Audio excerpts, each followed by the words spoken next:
Okay. चला, आज आपण पीवायक्यू बघूया. ब्रिटिश सत्तेची भारतातील स्थापना या विषयावरचे पीवायक्यू आपण बघूया. 45 च्या आसपास पीवायक्यू आहेत, ते बघूया. तर याच्यातला फक्त एक घटक आहे ऍक्ट. 1919 ऍक्ट वरती खूप सारे प्रश्न आले, ते प्रश्न आज आपण बघूया. आणि तो जो टॉपिक आहे आपला 1.9 नंबरचा टॉपिक येईल ना, तो आपण तो डिस्कस करणार आहोत. तर आज फक्त आपण त्याचे प्रश्न बघूया. पुढे बघूया आपण. चला, चंद्रनगरचा प्रशासक या नात्याने याने आपल्या दूरदृष्टीचा व प्रशासकीय कौशल्याचा परिचय दिला. सिंपल प्रश्न आहे. ओके. आता प्रश्न वाचताना आपण काय करणं अपेक्षित आहे बघा. चंद्रनगरला आपण राऊंड करणं किंवा अंडरलाईन करणं अपेक्षित होतं इथं. का बरं? चंद्रनगरला मी अंडरलाईन केल्यानंतर माझ्या लक्षात काय आलं पाहिजे की चंद्रनगरवरती कोण शासक होते त्या काळात? फ्रेंच होते. मला इतकं क्लिक झालं पाहिजे की इथं फ्रेंच होते. आता फ्रेंच मी खाली आल्यानंतर फ्रेंचांची मी कुणाला जोडू शकतो? डुप्ले. ओके. मग माझं लगेच उत्तर डुप्लेकडे आलं पाहिजे होतं. ओके. आता आपल्याला हे एनी हाऊ माहिती आहे म्हणून आपण डुप्लेकडे लगेच गेलो. पण हा एक अप्रोच असला पाहिजे. म्हणजे आपण याला काय म्हणतो? चंद्रनगरला मी कीवर्ड म्हणतो ना. पहिलं आपलं काम असलं पाहिजे की क्वेश्चन मधून कीवर्ड शोधणं. कीवर्डनं आपल्याला खूप सारे उत्तरं मिळतात. ओके. आता याच्यातलं बघा, तुम्हाला काही माहिती नसेल तर तुम्ही सँडर्स तरी आउट करतालच करसाल. काही जरा संबंध आहे का? काहीच संबंध नाही. ओके. आणि वेरेलेस्ट आणि लॉरेन्स, याच्यामध्ये वेरेलेस्ट पण तुम्ही काढू शकता. ब्रिटिश अधिकारी आहे, तोही गेला पाहिजे. तुमचं कन्फ्युजन फार तर फार 2 आणि 4 मध्ये व्हायला पाहिजे होतं. आणि ब्रिटिश सत्तेची स्थापना होताना आपण डुप्लेचं वाचलेलं आहे, तर आपण डुप्लेपर्यंत पोहोचलं पाहिजे. ओके. दुसरा प्रश्न बघा. पॉंडचेरी बाबत पुढील 2 विधानांपैकी कोणते खरे नाही? इथं मी 2 गोष्टीला गोल करेन. एक आहे आपला पॉंडचेरी, दुसरा आहे खरे नाही. ओके. खरे आहे नाही हे नीट व्यवस्थित बघायचं, त्यात कन्फ्युजन होऊन आपले हातचे मार्क जातात. ओके. आता खालचे स्टेटमेंट वाचा. 1761 ते 1816 मध्ये पॉंडचेरीवरती फ्रान्स आणि पोर्तुगालचे आलटून पालटून राज्य होते. हे स्टेटमेंट वाचताना मी गोल करतोय फ्रान्स आणि पोर्तुगालवरती. ओके. हे स्टेटमेंट बरोबर आहे का चुकीचं आहे? तुम्हाला वाचल्यानंतर काय वाटलं? एक तर तुम्हाला इधर माहिती नसेल किंवा तुम्हाला फिक्स माहिती आहे की बरोबर आहे किंवा चुकीचं आहे. ओके. तर हे असंच ठेवून द्या. तुमचं कन्फ्युजन होत असेल तर पुढे चला. फ्रान्सने अंतिमतः 26 सप्टेंबर 1816 रोजी पॉंडचेरीवरती आपला सत्ता स्थापन केली आणि 31 ऑक्टोबर 54 पर्यंत ती चालवली. आपल्याला एवढं माहिती आहे की 54 नंतर आपल्या अधीन आलेलं आहे आणि तोपर्यंत ते फ्रेंचांकडे होतं. फ्रेंचांकडून ते मला मिळालेलं आहे. ओके. 1816 खाली आणि वरती पण आहे. याचा अर्थ इतकं निश्चित झालं की दुसरं स्टेटमेंट तरी बरोबर असायला काहीच हरकत नाही. राहिला प्रश्न पहिल्या स्टेटमेंटचा. आलटून पालटून राज्य आहे. ओके. आता इथे तुम्हाला काही माहिती नसेल की बरोबर आहे की नाही चुकीचं, पहिलं स्टेटमेंट दुसरं तरी बरोबर आहे, तर तुम्ही काय उत्तर लिहिणार आहात? दोन्हीपैकी बरोबर लिहिणार आहात. दोन्ही बरोबर. माहिती नसेल तर. पण थोडस विचार करा. वरती काय आहे बघा. फ्रान्स आणि पोर्तुगल, आपण ब्रिटिश सत्तेची स्थापना करताना 2 सत्ताधीशांमध्ये फाईट बघितली. फ्रान्स विरुद्ध कोण होतं? इंग्रज. मग पोर्तुगालच्या ठिकाणी इंग्रज असणं अपेक्षित आहे का? इंग्रज असायला पाहिजेत ना इथे. ओके. म्हणजे त्यांनी इंग्रजांच्या ऐवजी पोर्तुगाल टाकले, त्यामुळे मी पहिले स्टेटमेंट चुकीचं केलं पाहिजे. पोर्तुगालचा संबंध फ्रेंचांशी कधी आलाय का? हे फ्रेंच असणं अपेक्षित आहे, कारण ते एकमेकांशी फाईट करत होते. आपण कार्निटिक युद्धामध्ये बघितलं. 3 युद्ध होते. काही काळासाठी पॉंडिचेरीवरती ब्रिटिशांनी सुद्धा कब्जा मिळवलेला होता. त्याच्यानंतर पॅरिसचा तह झाला. पॅरिसच्या तहानंतर पॉंडिचेरी पुन्हा फ्रान्सकडे आलेलं आहे. हा इतिहास आठवत नसेल तरी काय हरकत नाही. मला फक्त इतकं माहिती पाहिजे की कार्निटिक युद्धामध्ये फ्रेंच वर्सेस ब्रिटिश होते, ना की पोर्तुगाल. त्याच्यावरून मी पहिलं स्टेटमेंट चुकीचं करेन आणि दुसरं बरोबर करेन. ओके. मग त्यांनी विचारले मला, खरे नाही म्हणले. ओके. खरे नाही म्हणले की उत्तर काय पाहिजे माझं? 1 पाहिजे. ओके. आता गडबडीत असं होतं, इतकं सगळं करून आपल्याला उत्तर मिळतं, पण आपण बरोबर डोक्यात बसलं ना, सारखं सारखं कुठलं बरोबर आहे असंच डोक्यात बसलं असतं आणि आपण पटकन लिहून येतो. इतकी मेहनत वाया जाते. त्याच्यामुळं प्रश्न काय विचारलाय ते एक्झॅक्टली माहिती असणं अपेक्षित आहेच आहे. ओके. चला पुढच्या प्रश्नाकडे बघूया. इंग्रज महादजी यांच्यात सालबाईचा तहला गोल करा. कधीचा तह आहे? वाचले आपण, लक्षात आहे? 1782. 1782चा तह आहे. ओके. पहिले इंग्रज मराठे युद्धाची समाप्ती झाली. या तहात खालीलपैकी कोणत्या तरतुदी होत्या? ओके. तह तुम्हाला माहिती आहे. आता तहाच्या तरतुदी बघा कुठल्या कुठल्या. इंग्रजांनी रघुनाथरावास आश्रय देऊ नये, हे असायला पाहिजे. त्यांच्यामुळं महायुद्ध झालं होतं. आपण वाचलेलं आहे. महायुद्ध नाही, युद्ध झालं होतं. ओके. आणि रघुनाथराव आम्हाला परत द्या, आणि जेणेकरून पुन्हा युद्ध होणे ही अपेक्षा असणं अपेक्षित आहे. त्यामुळे पहिलं बरोबर आहे. पुरंदराच्या तहानंतर इंग्रजांनी घेतलेले मराठ्यांचा प्रदेश परत करावा, हेही असू शकतं. पहिले 4 तह आपल्याला माहिती. पहिला कुठला होता? रघुबा दादांनी इंग्रजांशी केलेला तह कोणता? सुरतेचा तह. दुसरा कुठला होता? पुरंदरचा तह. ओके, हे पुरंदरचा तह इथं आला. ओके, या तहामध्ये घेतलेल्या मराठ्यांचा जो प्रोग्रेस तुम्ही आम्हाला परत करायचा. तिसरं काय होतं? वसई मराठ्यांकडे तर साष्टी, भडोज, अन्य लहान बेटे इंग्रजांकडे राहतील. आता मुद्दा असा आहे की इतकी नावं आपल्याला लक्षात राहत नाही. ओके, तर हे स्टेटमेंट असू दे ना, वसई कोणाकडे आहे, साष्टी, भडोज किंवा अन्य लहान बेटे कुणाकडे, त्याच्यात भानगडीत पडू नका. तसं आपल्या नोट्समध्ये आहे, तुम्ही वाचला तर तुम्हाला ते कळेल सुद्धा. बट त्या स्टेटमेंटला मी असंच ठेवतो. पण पहिले दोन स्टेटमेंट मला लॉजिकली बरोबर वाटते. चौथं स्टेटमेंट, मराठ्यांनी इंग्रजांशिवाय अन्य सत्तांबरोबर संबंध ठेवावे. ब्रिटिशांची अट काय होती आधीपासून? इतर युरोपियांशी संबंध ठेवायचा नाही. कारण त्यांना भीती कोणाची होती? फ्रेंचांची. ओके, त्यामुळे हे स्टेटमेंट सरळ सरळ चुकीचं आहे. आता गडबडीत आपण वाचून जातो आणि हेच आपल्या लक्षात येत नाही. आता चौथं स्टेटमेंट चूक केल्यानंतर खाली बघा, डी कुठे कुठं आहे? 2, 3, 4. आपले 3 स्टेटमेंट इलिमिनेट झाले. मग आपलं उत्तर काय आलं पाहिजे? ए बी सी, म्हणजे सी नंबरचं स्टेटमेंट बरोबर आहे. ओके, इतिहासाला हाच जास्तीत जास्त आपल्याला अप्रोच ठेवता आला पाहिजे. ओके, पुढे आपण जाऊया चौथ्या प्रश्नाकडे. बघा, जोड्या जुळत लॉर्ड वेलेस्ली आहेत, आर्थर वेलेस्ली आहेत, जनरल लेक आहेत आणि भोसले आहेत. ओके, हे आपल्या नोट्स मध्ये होते, आपण पाहिले. ओके, आता लॉर्ड वेलेस्ली कोण असायला पाहिजे? कुठं जोडलं पाहिजे आपण? युद्ध पुकारला पाहिजे ना, तो गव्हर्नर जनरल आहे, तो सेनापती असता, मग त्याने पुकारलं पाहिजे. आर्थर वेलेस्ली कुठं आला होता? दख्खनवरती त्याने अटॅक केला होता. आणि जनरल लेक कुठं होता? दिल्लीवरती होता. आणि भोसले यांचा कुठं होता? आता याच्यातले वरचे तीन तुम्हाला माहिती नसेल तरी भोसलेंशी देवगावचा तह झालाय इतकं तरी आपल्याला माहिती आहे ना, आपण ते वाचलंय. डी ला तुम्ही 4 जोडा, तुमचं उत्तर यायला पाहिजे. आणि समजा तुम्हाला ते सुद्धा माहिती नसेल तर आपण काय विचार केला होता? GS2 चं डिस्कशन करताना आपण सांगितलं होतं की आपण प्रेफरन्स म्हणाले होते 1, 2, 3 आणि 4 जिथं आहे, किंवा 4, 3, 2 and 1 असे 2 ऑप्शन कुठे मी शोधणार आहे. जर मला काहीच आयडिया नसेल तर इथे मला आयडिया आहे, क्लिअर कट आयडिया आहे, मला एक तरी सापडतंय. माझं पहिल्यांदा काय असलं पाहिजे की मी बघेन जोडा लावता येतील का, येत नाही तर ऍटलीस्ट एक तरी जोडी जुळते का बघेन. ते सुद्धा जमत नाहीये तर मग मी हे टेक्निक वापरेन. मी 1, 2, 3, 4 कुठं आहे का बघितलं, मला सापडलं 2 नंबरला. आणि 4, 3, 1, 2 पण सापडलं 1 नंबरला. बा आता 1 आणि 2 मध्ये आपलं कन्फ्युजन झालंय, तर मग 1 आणि 2 मध्ये कन्फ्युजन होतं, आपण काय निवडतो? 2. मग मी 2 उत्तर लिहून येईल. ज्यांना माहिती नाही त्यांना सांगतो की आपल्याला 50% इलिमिनेशन जमलंय आणि 2 ऑप्शन्स राहिले असतील तर आपण आता डिस्कस करू, तो प्रेफरन्स आपण निवडणं अपेक्षित आहे. ओके, तर तोच का निवडायचा? तर आतापर्यंतच्या प्रश्नांचं अनालिसिस केलं तर आपल्याला ते लक्षात येतं. कसं आहे बघा, 1 आणि 2 मध्ये तुम्हाला कन्फ्युजन आहे, मी कुठलं उत्तर लिहू? तर यावेळेस आपण लिहिणार आहोत 2. 1 आणि 3 मध्ये कन्फ्युजन आहे तर आपण काय लिहिणार आहोत? 3. 1 आणि 4 मध्ये कन्फ्युजन आहे तर आपण लिहिणार आहोत 4. ओके, 2 आणि 3 मध्ये माझं कन्फ्युजन आहे, मी लिहीन 3. 2 आणि 4 मध्ये माझं कन्फ्युजन होतं, मी लिहीन 2. ओके, आणि 3 आणि 4 मध्ये माझं कन्फ्युजन होत असताना मी लिहीन 3.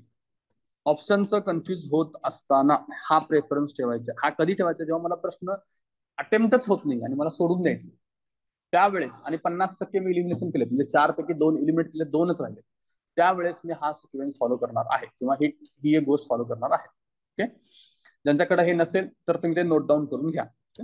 पुढे बघा, 5वा प्रश्न आपला, खालीलपैकी कोणत्या करारांमुळे ब्रिटिशांनी पेशव्यांची सत्ता खिळखिळी केली? पेशव्यांशी कुठले करार झालेत इतकंच आपल्याला माहिती असणं अपेक्षित आहे. खाली या, वसईचा तह, पंढरपूरचा तह, पुणेचा तह, बरोबर आपण सगळे वाचलेत, तरी खाली चेक करा. नागपूरचा तह कुणाशी झाला होता? असा तह कुठं झालाय का? नाही, तर हे सोडा. कोल्हापूरचा तह मी कधी वाचलाय का? नाही, तर त्यामुळे 2 नंबरचा ऑप्शन आउट करा. कल्याणचा तह किंवा मुंबई असायला अपेक्षित आहे का तेव्हा? मुंबईवरती मराठ्यांची सत्ता, म्हणजे सत्ता केंद्र नव्हतं ना मराठ्यांचं, त्यामुळे ते नसायला पाहिजे. ओके, पुढे पुणे करार, सातारा करार आणि नागपूर, त्यात परत सातारा आले. सातारा मी कुठं वाचलंय का? 10 मध्ये नाही, तर हे पण मी लिमिट करेन. मग पहिलं बरोबर आहे. वसईचा तह आपण बघितलंय. पंढरपूरचा तह काय होता? जहागीरदारांशी झालेला करार होता. ओके, तो आपल्याला लक्षात असलं पाहिजे. हे 3 करारानुसार पेशव्यांची सत्ता संपुष्टात आली आहे. ओके, पुढे चला. आता 6 नंबरचा प्रश्न बघा. 6 नंबरचा प्रश्न आहे, संत ल्युबिन कोण होता? आता हे कुठल्या पुस्तकातून आलेलं हे आजपर्यंत सापडलं नाही. कुठून टाकले ते त्यालाच माहिती आहे. किंवा त्याने असं बघता बघता कुठली तरी एखादी मूवी बघितलं असेल हिस्टॉरिकल आणि त्याला वाटलं मी टाकतो प्रश्न, तर टाकला असेल. We don't know. ओके, आता हा प्रश्न सोडून द्यायचा का आपण? नाही. तर खाली बघा, संत ल्युबिन बद्दल एक तर मला इतकं कळतं की मी इलिमिनेट कसं करू शकतो. बघा, फ्रेंच संत, नाना फडणवीसांनी सत्कार केलेले फ्रेंच दूत, फ्रेंच सरसेनापती आणि फ्रेंच प्रवासी. ह्याच्यातलं मी पहिल्यांदा कुठलं इलिमिनेट करेन? सेनापती. का बरं? संत सेनापती होऊ शकतो का? नाही. तर पहिल्यांदा इलिमिनेट करा. ओके, आता राहिले माझे फ्रेंच संत. त्याने फ्रेंच संत पहिला का टाकलाय? प्रश्नामध्ये त्यांनी संत लिहिलाय आणि 1 नंबरला संत आहे. मग तो म्हणते की तुला आता बघ कसं अडकवतो. आपण पटकन पहिले लिहून टाकणार आहे, संत संत जुळतं. पण इथं 2 नंबरचा ऑप्शन काय? नाना फडणवीसांनी सत्कार केलेला फ्रेंच दूत. ह्याला काय म्हणतो आपण? सेल्फ एक्सप्लेन स्टेटमेंट आहे. सेल्फ एक्सप्लेन का आहे? दिलेल्या ऑप्शन मध्ये सगळ्यात लॉंगेस्ट ऑप्शन. येतं लक्षात तुम्हाला? परीक्षा सेटरला जर समजा फ्रेंच संत हे उत्तर असलं असतं तर नाना फडणवीसांनी सत्कार केला फ्रेंच दूत हे त्याला सुचलंच नसतं, किंवा इतका मोठा त्यांनी ऑप्शनच ठेवला नसता. तो काहीतरी वेगळा ऑप्शन टाकला होता. फ्रेंच संत झाले, सरसेनापती झाले, प्रवासी झाला, तर हिरो टाकेल, फ्रेंच हिरो टाकेल, वॉट एव्हर, काही पण टाकेल तो. लक्षात येते का? सेल्फ एक्सप्लेन स्टेटमेंट आपल्याला शोधता आलं पाहिजे.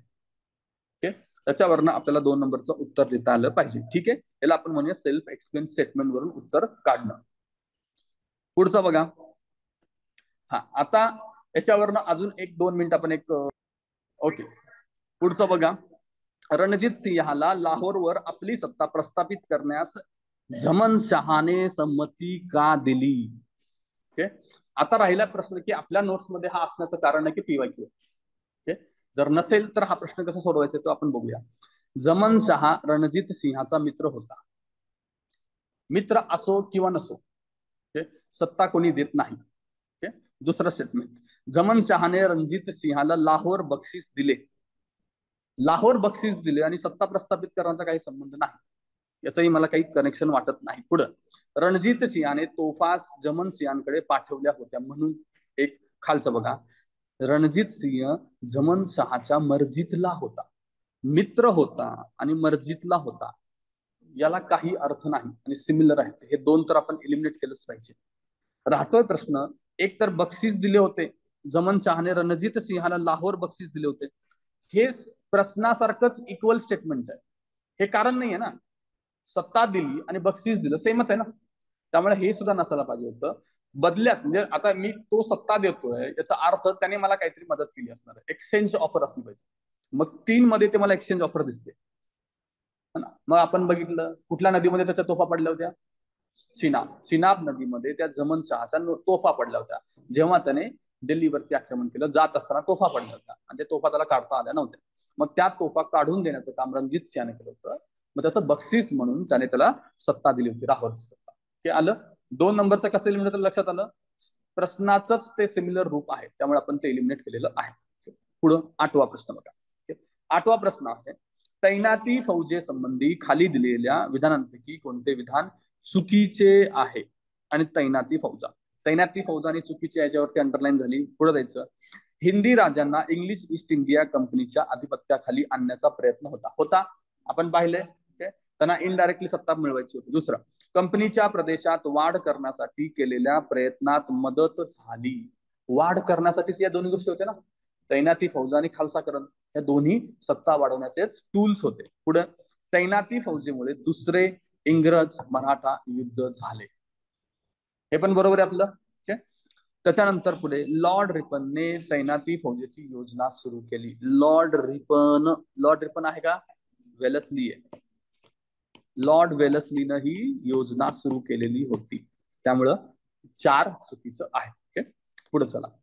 तैनाती फौज धोरणानुसार वॉरन हेस्टिंग्सने औंधच्या नवाबाला खालीलपैकी कोणाच्या विरोधात लष्करी मदत दिली होती? आता आपल्याला काही माहिती नसेल तर बघा, आपण कुणाला अंडरलाईन करायचं? Warren Hastings. आणि कुणाला? औंधच्या नवाबाला. ओके, अवध आहे का ते? सॉरी, अवध करा ते, औध किंवा अवध करा. अवधच्या नवाबाला लष्करी मदत केली होती. ऑप्शन वाचा. मराठ्यांना करतील का? हेस्टिंगच्या काळात मराठ्यांचा संबंध हेस्टिंगच्या काळात आलता का वेलस्लीच्या काळात जास्त आलता? वेलस्ली. मराठ्यांना मी इलिमिनेट केलं. रजपुतांना मदत करण्याचा प्रश्न येतो का? रजपूत आपल्या ब्रिटिश एस्टॅब्लिशमेंट मध्ये कुठेच दिसत नाही. कुठं वाचलं का आपण? एकाही ठिकाणी वाचलेलं नाही. तर त्यांचा विषय संपला. तसंच जाटांचा रेफरन्स कुठं आला होता? शीख युद्धाच्या वेळेस आला होता. ओके. आणि वॉरन हेस्टिंग्स तेव्हा होतं का? जाटांचा आणि इंग्रजांचा संबंध 1846 ते 50 मध्ये आला. त्यावेळेस वॉरन हेस्टिंगचा संबंध नसला पाहिजे. त्यावेळेस कोण गव्हर्नर जनरल होता? 2 जण होते. ओके. कोण कोण होते? शेवटी डलहौसी होता, त्याच्या आधी एकटा होता. तर मग खूप उशीर येते. त्यामुळे मी जाट सुद्धा एलिमिनेट केलं पाहिजे. आणि राहिलं कोण? रोहिल्ला. एलिमिनेशन नुसार सुद्धा आपल्याला उत्तर आलं असतं. ओके. पुढे चला. खालीलपैकी कोणते राज्य गैर राज्य कारभाराचे निमित्त करून ब्रिटिशांनी खालसा केले होते? गैर राज्य प्रकार. आधी मी काय एलिमिनेट करेन? सातारा आणि झाशी. का? कशामुळे त्यांना सत्ता दिली नव्हती? वारसा दिला नव्हता. वारसा दिला नव्हता कारण तुम्ही डायरेक्ट नाहीयेत, म्हणून डायरेक्ट हेअर नाहीये तुम्ही, दत्तक घेऊन वारसा देताय, म्हणून मी तुम्हाला एलिमिनेट करतो. तर हे 2 तरी माझे एलिमिनेट झाले. नंतर राहिलं नागपूर आणि अवध. आता नागपूर आणि अवध मध्ये नागपूरचा अभ्यास मी खूप डिटेलमध्ये केलाय. तिथं गैरकारभाराचा उद्देश कुठं दिसलेला नाही. हा जरी तुमच्या डोक्यात विचार नाही आला तरी सुद्धा 1 आणि 3 मध्ये आपलं कन्फ्युजन होत असताना आपण कुणाला निवडतो? 3 ला. 2 तरी मला क्लिअरली इलिमिनेट करता आलं पाहिजे होतं आणि मी 2 केले, सातारा आणि झाशी. त्याच्यावरून मला हे उत्तर येत. पुढे, लॉर्ड डलहौसीने दत्तक वारसा नामंजूर हे तत्व लावून पुढीलपैकी कोणती संस्थाने खालसा केली? आता याच्यातलं बघा, सातारा, जैतपूर, भगत आणि बडोदा. बडोदा खालसा झालंय का? बडोदा खालसा झालेलं नव्हतं. ओके. आता आपण सयाजीराजे गायकवाडांचा रेफरन्स बघतो. जर खालसा झाला असतं तर त्यांचा काही संबंध आलाच नसता, ते राजे झालेच नसते. ओके. त्यामुळे बडोदा एलिमिनेट करा. डी इलिमिनेट केल्यानंतर बघा आपल्याला उत्तर काय सापडतं? अ, ब, क. बरोबर आहे. सातारा तर एनी हाव आहेच ना, आपल्या लिस्ट मध्ये सुरुवातीलाच आहे. ओके. दत्तक वारसामध्ये. त्यामुळे अ, ब, क उत्तरापर्यंत आपण सहज पोहोचू शकतो. पुढे, मीर जाफर यास नवाब पदावरून दूर करण्याचे लॉर्ड क्लाइव्हने का ठरवले? मीर जाफरला. ऑप्शन्स बघा. लॉर्ड क्लाइव्हच्या मागण्या त्याने पूर्ण केल्या नाहीत. ठीक आहे, असू शकतं. पुढे बघा, कंपनीने केलेली पैशाची मागणी तो पूर्ण करू शकला नाही. ठीक आहे. सिमिलॅरिटी मला सापडली. पूर्ण करू शकला नाही किंवा पूर्ण करू शकला नाही. तिसरा ऑप्शन आहे, लॉर्ड काहीचे ते ऐकत नव्हता. तर हे फ्रस्ट्रेशन आहे. ऑप्शन सेट होत नाही तर मग मी काय करू? तर मग तिसरं आहे, तिसरं काढून टाकायचं. चौथं आहे, तो राजकारभार योग्य पद्धतीने चालवित नव्हता. याचा ब्रिटिशांना काही घेणं देणं नाही. तू कसंही चालव, मला पैसा पाहिजे. ओके. त्यामुळे चौथं मी एलिमिनेट करेन. राहिलं पहिलं आणि दुसरं. लॉर्ड क्लाइव्हच्या मागण्या योग्य आहेत का कंपनीच्या मागण्या योग्य आहेत? कंपनी. महत्व कंपनीला दिलं पाहिजे ना आपण. तर मग मी कंपनी उत्तर लिहिणं अपेक्षित आहे. नसेल तरी 1 आणि 2 मध्ये जरी कन्फ्युजन होत आहे तेव्हा आपण काय निवडतो? पुन्हा 2 निवडत आहोत. म्हणजे सिमिलॅरिटी आणि 1, 2 पैकी 2 या आधारावर सुद्धा आपल्याला हे उत्तर मिळायला पाहिजे. ओके. पुढे चला. आता हा प्रश्न बघा, वायव्य प्रांतात या साली विधिमंडळ प्रस्थापित झाले. हा प्रश्न रद्द आहे. आणि हा प्रश्न कुठून आलाय? लक्ष्मीकांतचं तुम्ही जे पुस्तक वाचता त्याच्यामध्ये वेगवेगळे ऍक्ट्स आहेत. आपण एका आता बघणार पण आहोत. GS2च्या अँगलने पण महत्वाचं आहे ते आपण बघूया. तेव्हा एका ऍक्टच्या खाली हे दिलेलं होतं. ओके. आणि ह्या प्रश्नाचं उत्तर त्यावेळेस आपण काय लिहिणार आहोत ते सांग. 1862. का बरं 1800? चार्टर ऍक्ट सांगा मला कुठले कुठले आहेत.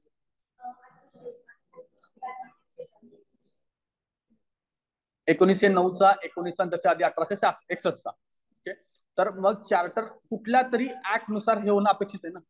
हा प्रश्न सॉल्व्ह करताना माझ्या डोक्यात घ्यायला पाहिजे की याच्या आधी कुठला ऍक्ट आहे. ओके. तर 62 लिहिणं अपेक्षित होतं कारण 61चा काउन्सिल ऍक्ट आहे किंवा चार्टर ऍक्ट आहे. तर त्याच्यानंतर हे होणं अपेक्षित आहे. त्यामुळे 62 लिहून आलं पाहिजे. हा प्रश्न रद्द झालाय ती गोष्ट वेगळी, पण आपण प्रश्न सोडणार नाहीत. प्रश्नच येत नाही. ओके. त्यामुळे मी 1 लिहून येईन आणि हा प्रश्न रद्द झालाय. आणि हे कधी एस्टॅब्लिश झालेला आहे ते आपण तो 1.9 चॅप्टर बघताना बघूया. ओके. पुढे, लॉर्ड कॉर्नवॉलिसच्या संदर्भात कोणती विधाने बरोबर आहे? कोण आहे हा? Lord Cornwallis. प्रशासन व्यवस्थेचे शुद्धीकरण केले. 1 असू शकतं ना, त्याने केलेलं असेल सुद्धा. पुढचा, पोलीस यंत्रणेचे आधुनिकीकरण केले. हे बरोबर आहे का? बरोबर आहे ना. आणि दर 20 मैलावरती त्यांनी पोलीस चौक्या बसवलेल्या होत्या. ब आणि क बरोबर आहे. आणि ब आणि क बरोबर आहे मला हे शुअरली माहिती असल्यानंतर ऑप्शन क्रमांक 1 इलिमिनेट करेन मी, कारण त्याच्यात क नाहीये. ऑप्शन क्रमांक 4 इलिमिनेट करेन, त्याच्यात ब नाहीये. ओके, आता माझ्याकडे राहिले अ ब क आणि ब क ड. आता ड वाचा. भारतीय लोकांना त्याने मोठ्या पदावरती नेमले, हे बरोबर आहे का? त्याचा उलट भारतीयांवरती विश्वास नव्हता. त्याच्यामुळं 4 ड नंबरचं स्टेटमेंट चुकीचं केलं की मला उत्तर सापडून जातं अ ब क. पुढचा प्रश्न बघा 15वा.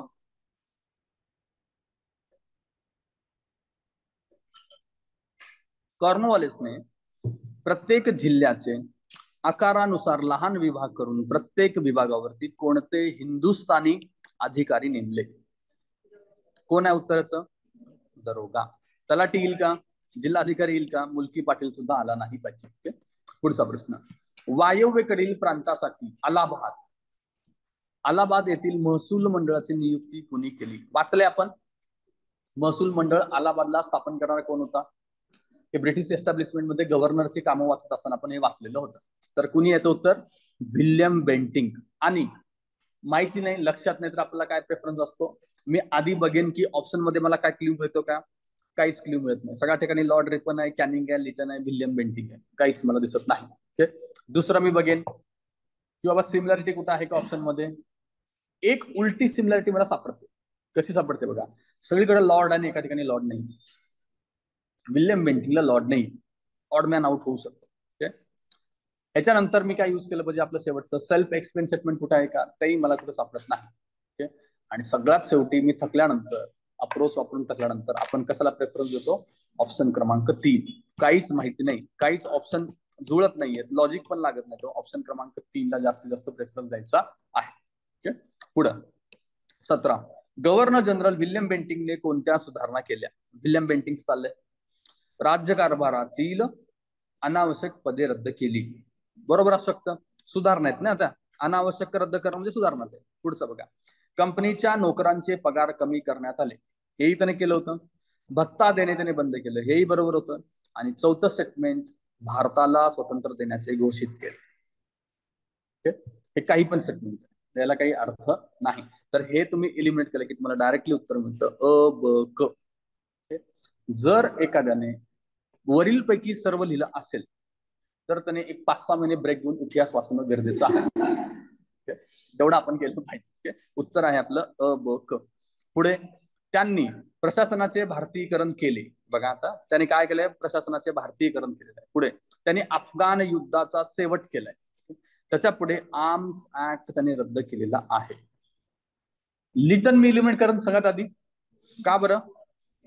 त्यानेच लागू केला होता. ओके, त्याच्यानंतर लॉर्ड इल्बर्ट कधी गव्हर्नर जनरलचा अभ्यासात आलाय का? त्याला इलिमिनेट करा.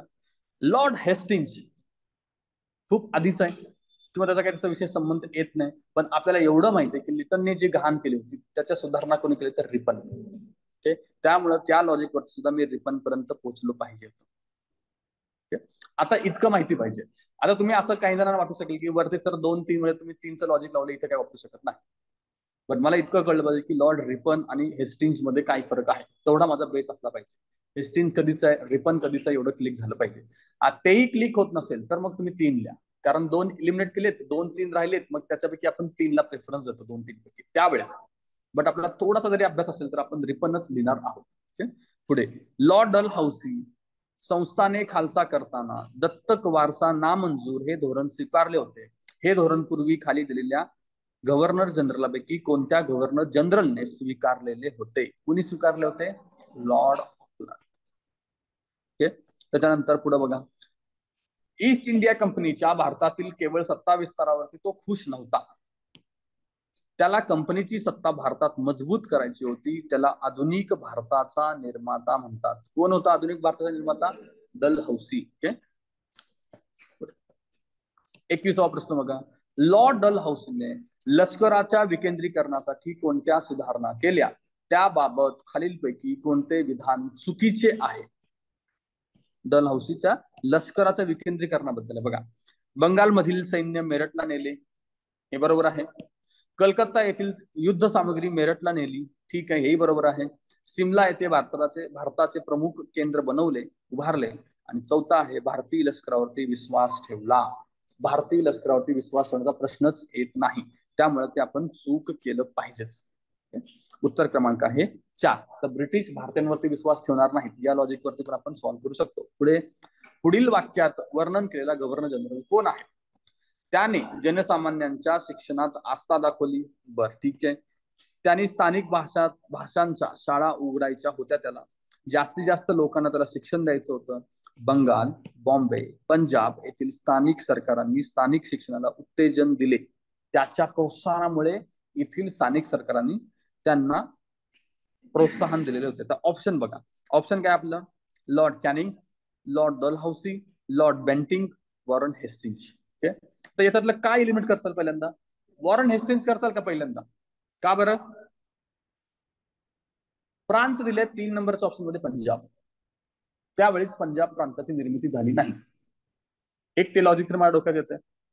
पंजाब खूप नंतर तयार झालेला आहे, त्यामुळे मी हेस्टिंग्जला तर एलिमिनेट केलं पाहिजे. ओके, आता बघा, लॉर्ड बेंटिंग, डलहौसी आणि कॅनिंग हे 3 जण आहेत. या 3 काही लोकांना असं वाटणं खूप स्वाभाविक आहे कॅनिंगनं हे केलं असेल, सॉरी रिपननं, बेंटिंगनं केलं असेल. कारण तसं जर पाहिलं ना, बेंटिंग आणि रिपन हे 2 आपल्याला चांगले गव्हर्नर जनरल वाटतात. त्यांनी आपल्या देशामध्ये चांगल्या सुधारणा केल्या आहेत. तर त्या आधारावरती मी लिहिलं होतं बेंटिंग. बट याचं उत्तर काय? डलहौसी.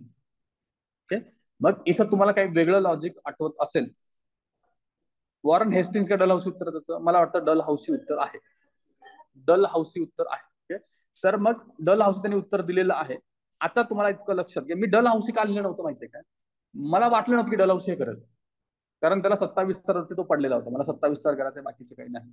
पण हा मुद्दा कुठे ना कुठे असेल, त्याला करायचं पण असेल, नो डाऊट. म्हणूनच त्याला आधुनिक भारताचा पितामहा पण म्हटलेलं असेल कदाचित. त्यामुळे डलहौसी उत्तर आहे. ठीक आहे, पण आपलं लॉजिक असंच आपण ठेवलं तर हे चुकेल, पण मॅक्झिमम इतर प्रश्न बरोबर येतील. आपण असंच कंटिन्यू केलं पाहिजे. ठीक आहे, हा,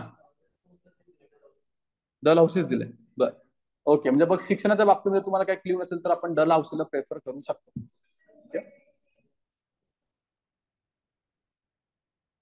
पुढचा प्रश्न बघा, भारतीयांच्यातील राष्ट्रीयत्वाच्या भावनेला दाबून टाकण्यासाठी ब्रिटिश सरकारने पुढीलपैकी कोणते प्रतिगामी उपाय योजले? पुढे बघा, व्हर्नाक्युलर ऍक्ट आहे, वाचलंय आपण. व्हर्नाक्युलर ऍक्ट कशासाठी होता? भारतीयांचं वृत्तपत्र स्वातंत्र्याचं दमन करणं. पुढे आहे आर्म्स ऍक्ट होतं का? येस, ते सुद्धा आहे दमन करण्यासाठी. लायसन्स ऍक्ट आहे का? आहे. लँड्स ऍक्ट आपण कुठे वाचलेलं नाही. एक आणि दुसरी गोष्ट, तसा ऑप्शन सुद्धा मला त्याने कुठे दिलेला नाही. सगळे उत्तर असं ऑल ऑफ द अबोव पुढे दिलेलं नाही. ओके, तर मग 1, 2, 3 वर मी लिहिलं पाहिजे अ, ब, क बरोबर आहे. आणि हे सगळे ऍक्ट कुणी केले होते? लिटन साहेबांच्या काळातले आहेत. पुढे, लॉर्ड डॅश डॅशने देशभर मिठावरती एकसारखा कर लावला. एकसारखा. ऑप्शन कोण आहे बघा? Bentinck, Wellesley, Lytton, Cornwallis. आधी कुणाला मी लिमिट करेन? वेलस्लीला करेन का मी? सत्ता स्थापना अजून चालू आहे. ओके, रूल करण्याचा किंवा कर लावण्याचा अजून तुम्हाला अधिकार आलेला नाही. ओके, तुम्ही अजून तिकडेच बेंगॉलमध्ये भांडताय, अजून पुढे तुम्ही आलेलं नाही. ओके, कॉर्नवॉलिसला पण एलिमिनेट करेन. बंगाल पुरता मर्यादित होता आणि त्याच्या काळात सुद्धा मिठाचा अजून संबंध आलेला नव्हता. त्याने काय केलं होतं? फक्त जमीन सुधारणाच्या बाबतीमध्ये शेती कराबद्दल तो थांबलेला होता. आता माझ्याकडे राहिले बेंटिंग आणि लिटन. 1 आणि 3 मध्ये मी काय लिहिणं अपेक्षित आहे? लिटन.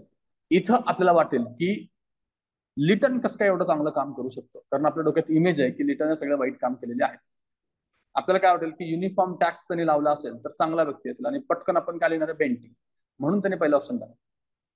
जेव्हा केव्हा आपलं पहिलं ऑप्शन उत्तर असेल ना, तेव्हा 2दा प्रश्न वाचायचा आणि उत्तर लिहायचं. कारण पहिला ऑप्शन फसवा असतं मोस्ट ऑफ टाइम. ओके, तर याचं उत्तर आपलं आहे लिटन. लिटन लिहायचंय. कसं पोहोचलं तुमच्या लक्षात आलं?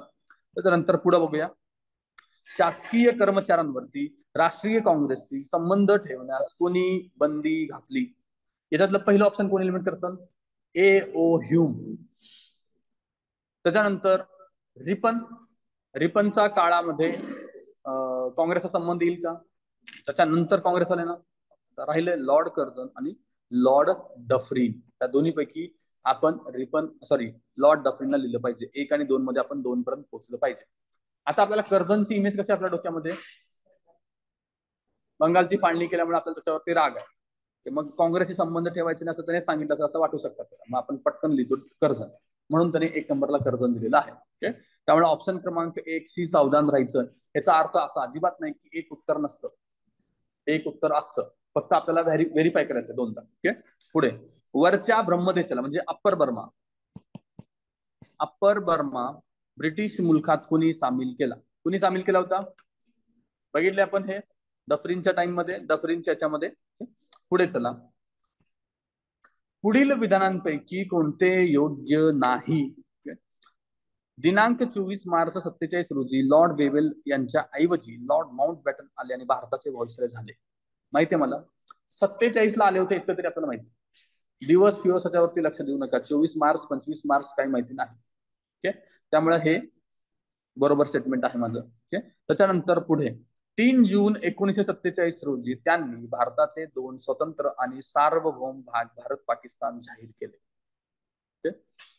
केलते का त्यांनी जाहीर? माउंट बॅटन प्लॅन आहे तो. ओके, आणि 47 मध्ये झालं. 3 जून ही डेट पण आपल्याला माहिती आहे. आपण जो टॉपिक बघणार आहोत ऍक्ट्स बद्दल, त्याच्यात हे आपण डिटेलमध्ये बघू, हेही बरोबर आहे. पुढे काँग्रेसला भारताचे विभाजन जात जमातीच्या तत्वावरती कधीच नको होते. बरोबर आहे, काँग्रेसनं शेवटपर्यंत मान्य केलं नव्हतं.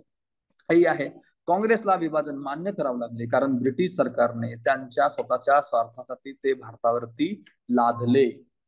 तसं पाहता हे सुद्धा स्टेटमेंट मी बरोबर म्हणू शकतो, पण माझ्याकडे आता दुसरा कुठला ऑप्शन राहिला नाही. त्यांनी काय सांगितलं? योग्य नाही लिहायला, आणि वरचे तिन्हीमध्ये मला उलट ते जास्त योग्य वाटतं. त्याच्यामुळे मी उत्तर लिहीन 4.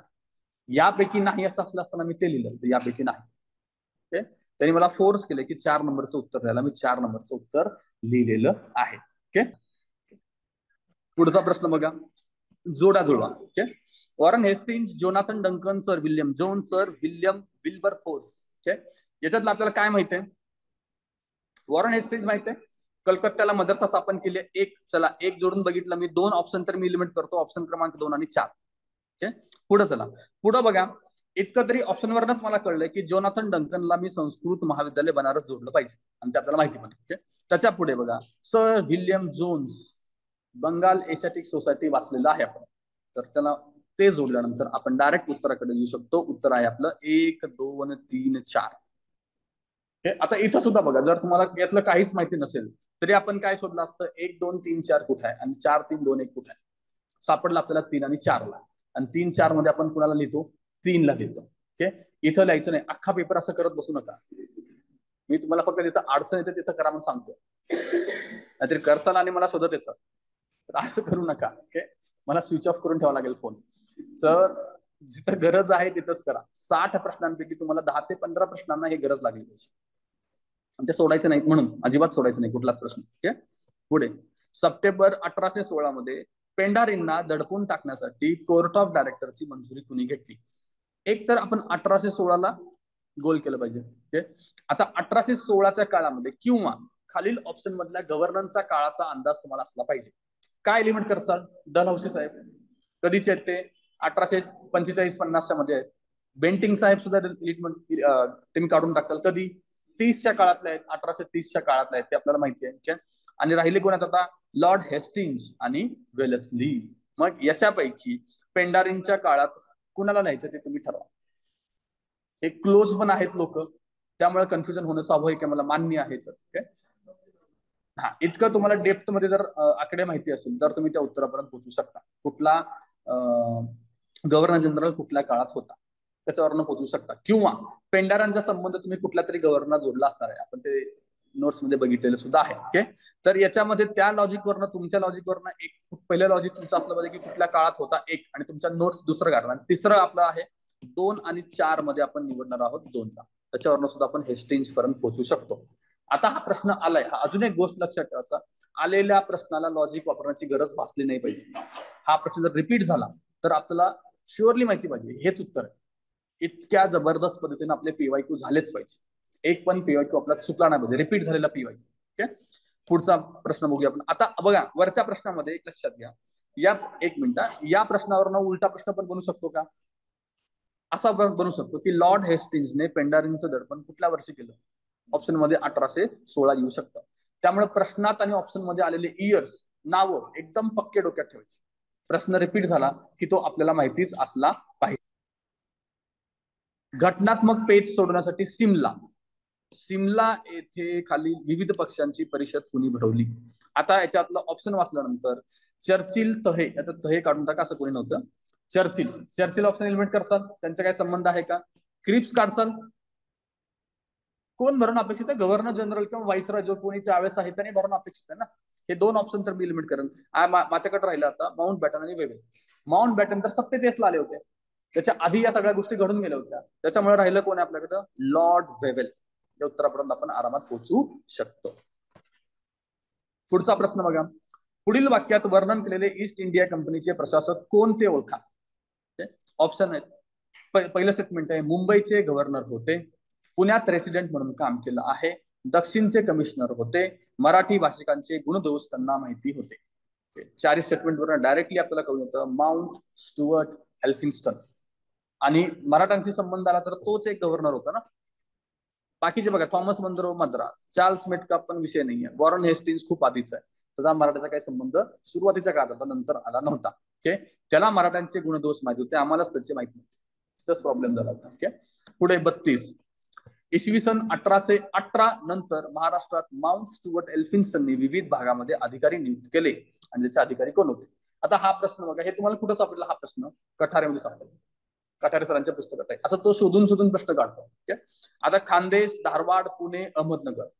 आता त्याचे कलेक्टर त्यावेळेस कोण होते हे आपल्याला जोड्या लावायचे आहे. ओके, आता तुम्ही काय उत्तर लिहिचाल याच्यात, माहिती असेल तर उत्तर. आता हा प्रश्न रिपीट झाला तर तुम्हाला तोंडपाठच पाहिजे, काही प्रश्नच नाही. तुम्हाला माहिती नसेल तर कसं सॉल्व्ह करायचं.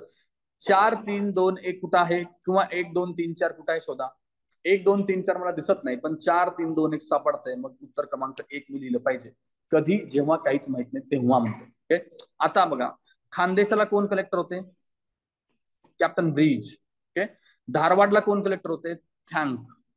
पुण्याला कोण होतं, हेनरी रॉबर्टसन. नगरला होते पॉन्टिजर. आता ते तुमच्या वेगवेगळ्या पद्धतीने तुम्ही कसं लक्षात ठेवायचं ठेवा. ओके, तर धारवाडला थँकरे लक्षात ठेवलं होतं माझ्या एका मित्राने, आम्ही डिस्कस करताना. त्याने कसा विचार केला होता की त्याला, तुम्ही पुण्याच्या हॉटेलमध्ये कधी गेलात तर मोस्ट ऑफ हॉटेलमध्ये बघा ते तुपाची धार असते वरती देत असतात ना, खूप साऱ्या ठिकाणी. तुम्ही सिद्धिविनायकला कधी जाऊन जेवण करा, ते खूप चांगलं जेवण. ओके, तर त्याला तूप खूप आवडतं. तो म्हणलं की मी असं लक्षात ठेवणार आहे, मी असं कोणाला तरी म्हणतो की तुपाची धार वाढ रे बाबा माउंट एल्फिन्स्टन. त्याने वाढले की मला थँकरे म्हणेल त्याला. अतिशय तुकार होते, पण ते माझे लक्षात आहे, म्हणजे असं लक्षात राहतं, मी तुम्हाला सांगतोय. ओके, धार वाढ त्याच्यावरनं थँकरे माझ्या लक्षात राहिले. असा नालायकपणा करून तुम्हाला लक्षात ठेवायचं आहे, त्याशिवाय तुम्हाला ते लक्षात राहणार नाही. ओके, त्याच्यानंतर खानदेशला तुम्ही कॅप्टन ब्रिज जोडू शकता. खानदेश आणि महाराष्ट्राला जोडण्याचा ब्रिज असं जरी लक्षात ठेवलं तरी कॅप्टन ब्रिज तुमच्या लक्षात राहील. पुणेला रॉबर्टसन आहेत आणि नगरला पॉन्टिजर आहे. नगरच्या शेवटी र आहे, म्हणजे गर आणि वरती जर, गर आणि जर अशा पद्धतीने पण तुम्हाला लक्षात राहील, जोड्या लावायला आलं तर. ओके, किंवा तुम्ही तुमच्या पद्धतीने करा. म्हणून म्हणतो की तुम्ही ग्रुप डिस्कशनला बसा. हा, ग्रुप डिस्कशनला बसल्यानंतर 2 मिनिटं द्यायची, लॉजिक काय सुचतं काय, तासभर तेच करतात, नाही हे भारी आहे ते भारी, असं करत बसू नका. 2-3 मिनिटात काय सुचलं, चांगलं आयडिया तर सुचलं, नाहीतरी पुढे जायचं. ओके, हा.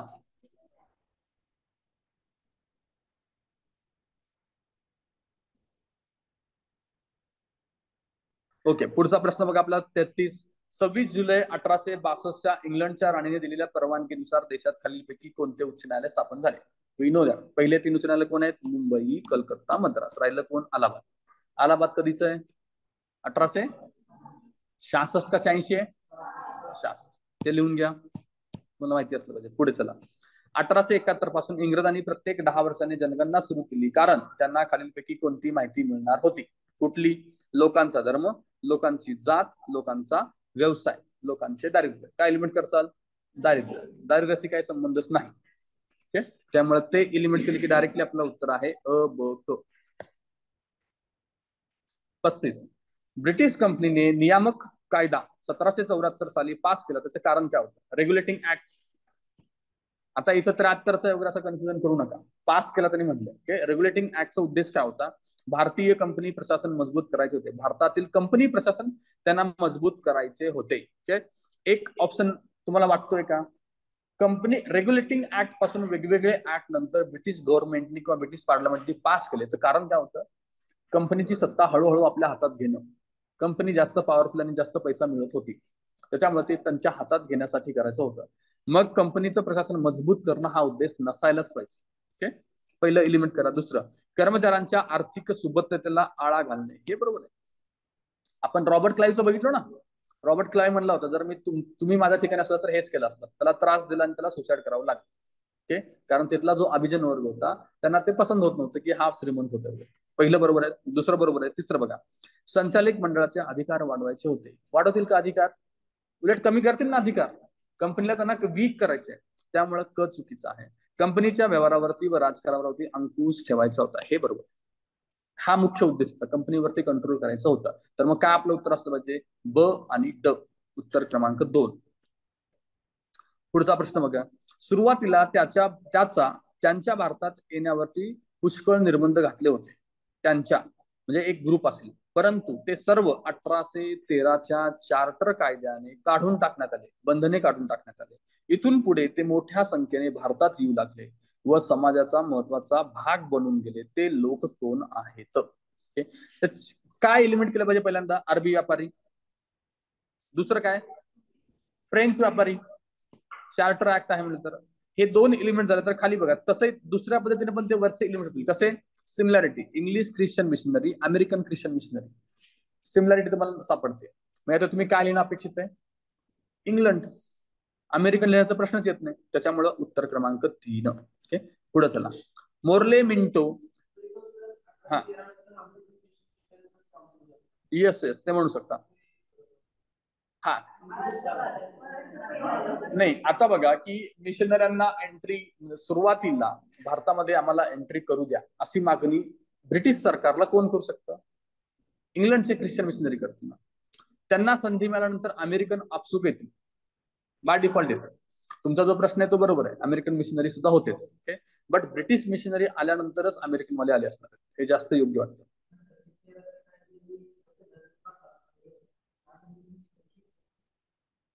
आधीपासूनच होते असं म्हणताय तुमचं म्हणणं?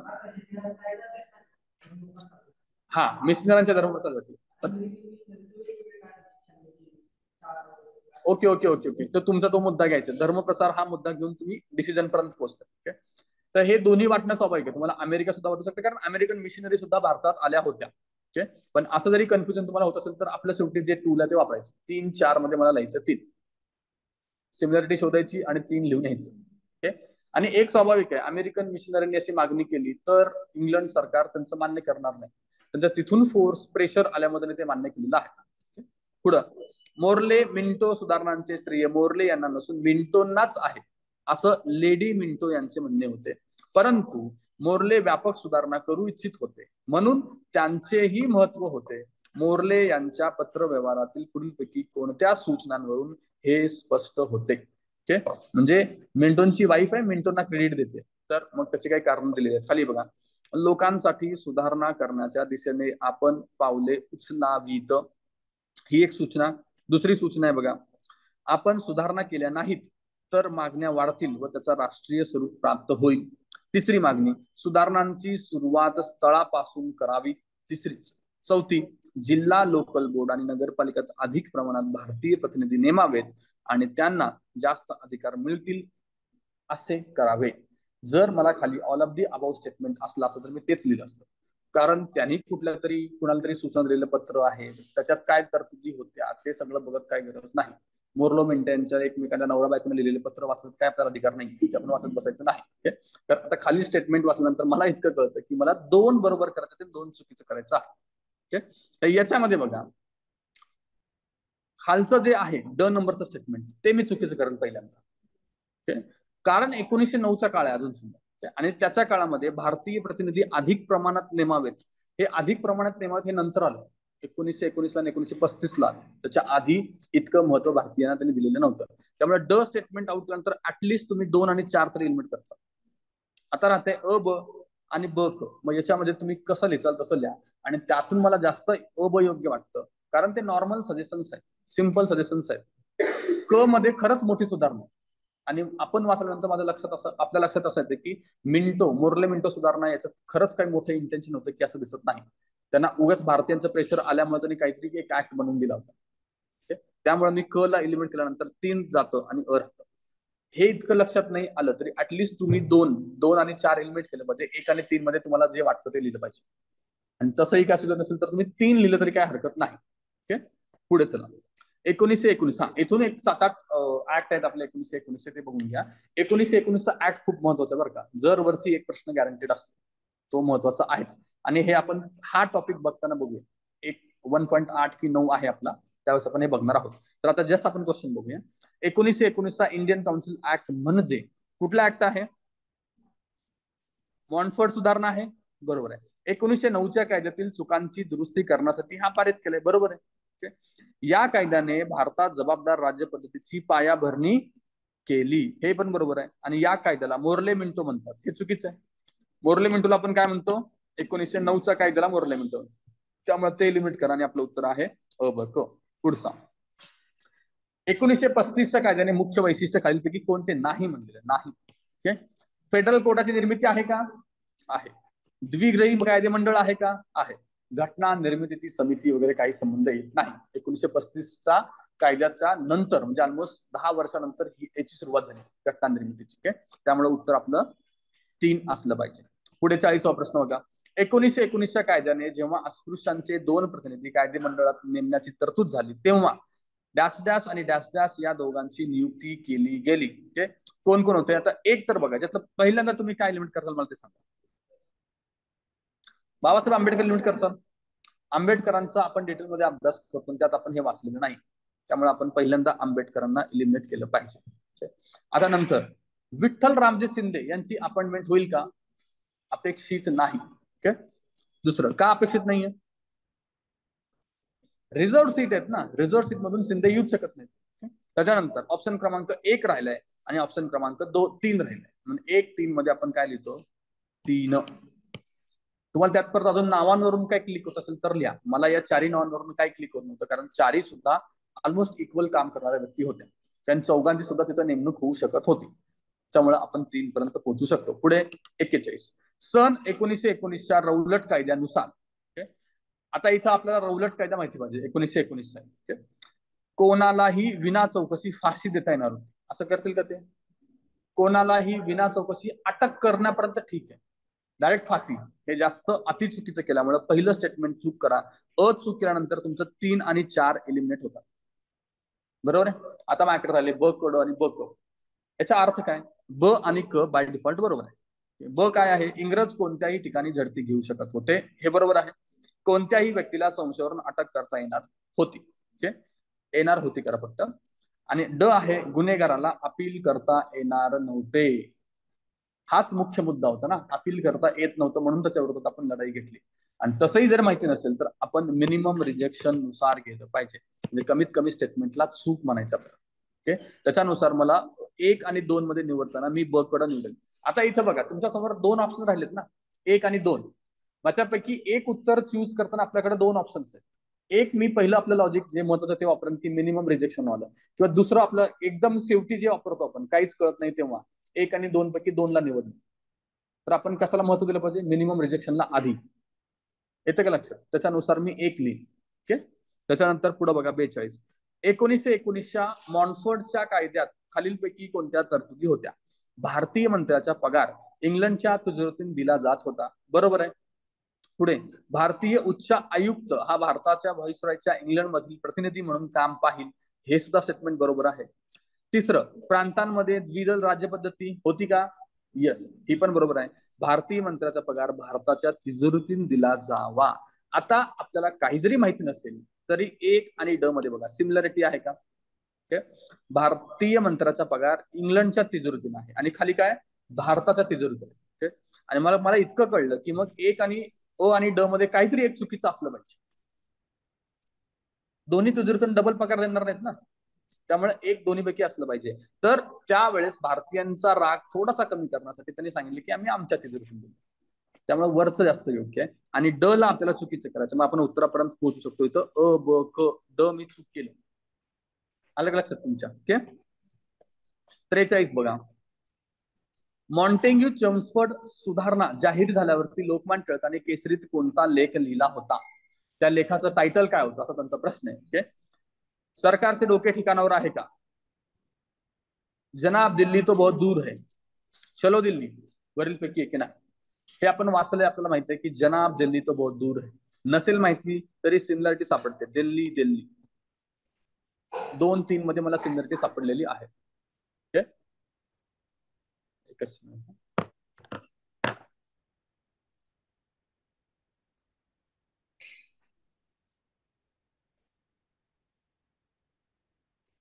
कुणीतरी जॉईन झालं होतं.